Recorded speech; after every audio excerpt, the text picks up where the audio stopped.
জামাত ইসলামের মহাসমাবেশে মানুষ নিজের পকেটের টাকা খরচ করে দলে দলে যোগদান করছে।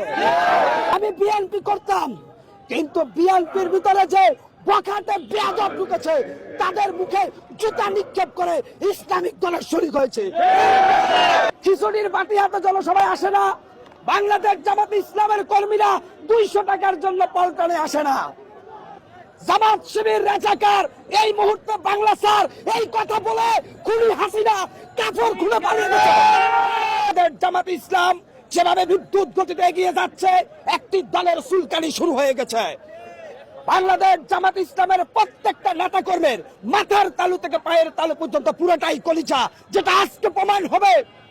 আমরা বলতে চাই, জামাত শিবির রাজাকার এই মুহূর্তে বাংলা স্যার এই কথা বলে খুনি হাসিনা কাপড় খুলে পালিয়ে গেছে। আজকে আরেকটি দল বলতেছে জামাত শিবির রাজাকার এই মুহূর্তে বাংলা স্যার। আল্লাহর কসম খেয়ে বলছি, যদি এই ধারা তারা অব্যাহত রাখে তারা আটলান্টিক মহাসাগরে ভেসে যাবে। বাংলার এই দিগন্ত সূর্য যতদিন থাকবে, বাংলাদেশ জামাত ইসলাম সিংহের মতো গর্জন দিয়ে ততদিন থাকবে। বাংলাদেশ জামাত ইসলাম খিচুড়ির বাটি হাতে জনসভায় আসে না, বাংলাদেশ জামাত ইসলামের কর্মীরা 200 টাকার জন্য পল্টনে আসে না।